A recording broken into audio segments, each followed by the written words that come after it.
raconter un peu comment tout ça a commencé? Alors, je suis d'origine franco-chilienne. Mon père vient du Chili, du sud de Santiago du Chili. D'accord. Et il est arrivé en France dans les années 75, 74, 75. Et puis, moi, je suis arrivé en 76. D'accord. Et donc, on a baigné dans la culture française et chilienne depuis tout le temps. Et dans la gastronomie aussi chilienne, avec justement des empanadas, des pastels de choclo, enfin plein de choses qu'on retrouve dans la cuisine chilienne. Donc les empanadas, c'était le plat qu'on partageait en famille et qu'on faisait essentiellement les dimanches. Ok. Donc toi, tu as appris tout petit à faire des empanadas. Alors j'ai aidé mon père à en faire, ouais, en cuisine. Alors quand j'étais petit, ça se contentait surtout de faire étaler un peu la pâte, de faire les cercles, voilà, pour faire les empanadas une après l'autre. Et puis voilà, au fur et à mesure, j'en ai un petit peu fait, testé. Et puis c'est venu comme une évidence pour mon parcours professionnel il y a un peu plus de 3 ans maintenant. D'accord. Tu t'es dit, je vais me lancer, je vais ouvrir un food truck. Alors je me suis d'abord dit que je me lançais. Et puis c'est vrai que là les locaux commerciaux c'est un petit peu compliqué, c'est beaucoup de charges et autres. Et moi j'avais aussi envie d'être très libre et de pouvoir un peu bouger à droite à gauche. Donc le food truck en effet est venu par la suite au bout d'1 an comme une évidence. Et donc voilà, j'ai acquis le food truck Casa Lorca qu'on a mis à l'image de notre cuisine. D'accord. Et du coup, pourquoi Casa Lorca? C'est une signification particulière?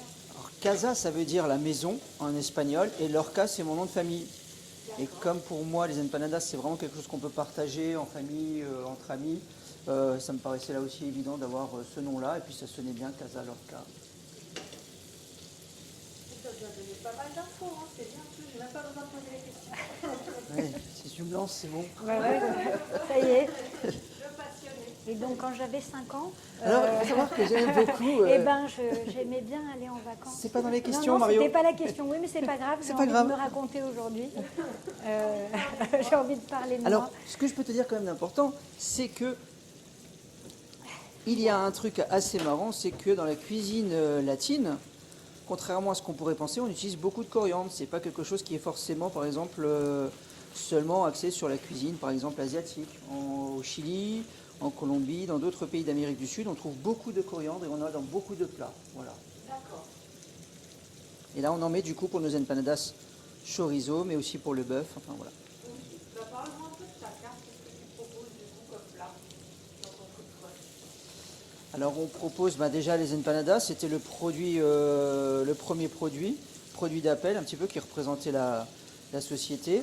Et puis au fur et à mesure, on a pu développer d'autres produits comme par exemple le completo qui est le hot dog qu'on trouve dans la street food chilienne à Santiago. Tu as des food trucks un peu partout et ils proposent ce hot dog qui là aussi c'est assez marrant parce que c'est un hot dog qui prend beaucoup d'aliments qu'on peut retrouver en Europe. La knack, le chou blanc cuit. Et puis après, il y a du guacamole, de la sauce tomate, le pebre qui est une sauce locale. Voilà. Donc on a développé ensuite, après les empanadas, le completo. Et là maintenant, on a depuis peu le burrito Casa Lorca, D'accord. qui est très sympa avec du cheddar. Est-ce que c'est une cuisine pardon, qui est très épicée? Parce que des fois, il y a des gens qui ne mangent pas quand c'est trop fort. Est-ce que tu peux nous parler un peu de la saveur de ta cuisine? Alors c'est une cuisine, comme je disais tout à l'heure, qui a de la coriandre, mais d'autres épices, qui a d'autres aromates et des épices aussi. Donc on peut trouver beaucoup de cumin, du paprika. Donc c'est des épices qui sont essentiellement des épices douces à la base, mais on peut toujours bien sûr pimenter tout ça. Donc on a la sauce pebre qui est une base de huile d'olive, vinaigre de vin, citron, tomate, coriandre et un peu de persil, auquel on rajoute du piment par exemple. Et donc là c'est du piment rouge et qui nous permet d'avoir justement une sauce un peu plus pimentée. Il existe aussi une sauce chimichurri qu'on retrouve beaucoup en Amérique du Sud aussi, qui est plus herbacée, mais qu'on peut là aussi pimenter si on le souhaite. Vous avez aussi une offre végétarienne, c'est important pour nos amis végétariens. Qu'est-ce que tu peux leur proposer? Et bien tous nos produits là qu'on propose, on les propose aussi en version végétarienne. Donc l'empanadas, on a l'empanadas végétarienne à base de pois chiches, haricots rouges, maïs. On a des épices à nouveau, du fromage. Elle est très sympa, elle marche très bien. Et après, on a décliné la même chose en version végétarienne pour les burritos. Nos burritos, c'est pour les completos. Donc les completos, on les retrouvera avec plus de choux, du guacamole comme j'ai dit tout à l'heure, mais on peut avoir une version avec du cheddar aussi. Les burritos, ça va être haricots rouges, maïs, paprika, riz. Et voilà, on a une version qui est très sympa aussi. D'accord. Et je me demandais, est-ce que tu as des desserts aussi pour nos amis gourmands? Alors effectivement, on propose aussi des empanadas sucrées. Donc on a des empanadas à base de dulce de leche, qui est en fait la confiture de lait qu'on retrouve beaucoup, que les enfants en Amérique du Sud dégustent beaucoup. Et on peut la retrouver dans nos recettes à nous, dans nos empanadas. On a la dulce de leche, qui est un mélange de confiture de lait, de biscuits mixés. On met quelques épices, un petit peu de cannelle, et voilà, on sert ça avec un trait de dulce de leche encore dessus. C'est un régal. Et alors dans tout ça, on a Vanessa qui s'est greffée à projet. Vanessa, comment tu es arrivée là? Alors, moi, je n'étais pas du tout du métier. D'accord, Donc, j'ai rejoint Mario quand on s'est connus il y a 3 ans et demi. d'accord, Et moi, je travaillais pendant des années dans le prêt-à-porter. Donc, rien à voir avec la restauration ou le milieu de la cuisine. ok, Et donc, j'ai décidé de rejoindre Mario pour l'aider sur la partie essentiellement communication, développement, réseaux sociaux. Et de D'accord. temps en temps, je mets la main à la pâte. oui, Et j'ai appris à faire des empanadas, à faire des burritos, à cuisiner un peu aussi. tu fais son commis de cuisine.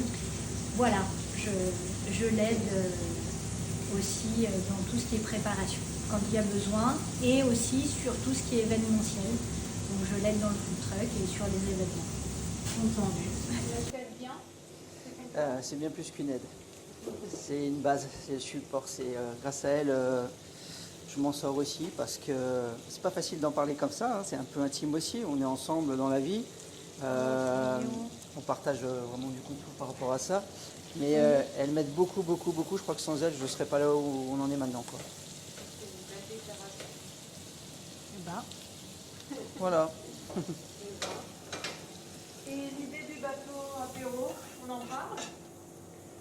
Ouais, alors on a justement étendu un petit peu notre simple fonction, j'allais dire entre guillemets, de restaurateur, traiteur événementiel.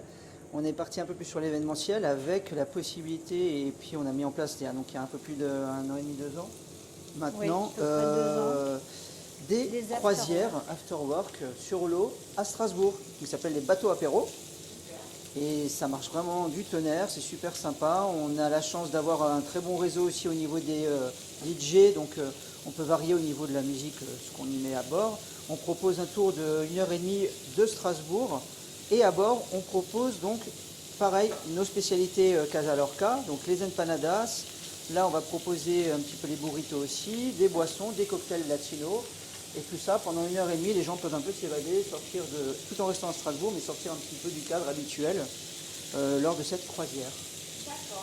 Donc ça c'est pour une clientèle par exemple privée, c'est ouvert au public, on va dire, plutôt c'est ouvert à tout le monde. Oui. Mais il y a aussi possibilité de privatiser le bateau. Oui, on peut privatiser le bateau pour des événements, pour des mariages, anniversaires, team building aussi. On a eu beaucoup de privatisation de bateaux avec des entreprises qui ont fait appel donc, à Casa Lorca pour leurs séminaires ou pour leurs soirées d'entreprise. D'accord. Et là, pareil, on s'occupe de tout avec donc les empanadas à bord du bateau, les boissons, le DJ et le tour de Strasbourg en bateau. Super. Donc tout clé en main. Ok. Voilà. Donc concrètement, si on est intéressé, on vous contacte. On nous contacte, voilà, sur Instagram. Vous avez tous les liens dans la bio. Il y a le lien Linktree aussi avec tous nos supports où vous pouvez nous retrouver sur Facebook, Instagram, Google. Également l'adresse mail pour nous contacter. Et voilà, on vous répondra rapidement. Alors, Vanessa, vous voulez nous reparler du bateau apéro? oui. Alors sur le bateau apéro public, vous pouvez retrouver les empanadas. D'accord. Et cette année, on va également proposer des nachos avec guacamole. Et toujours avec les boissons, DJ et donc croisière autour de l'île.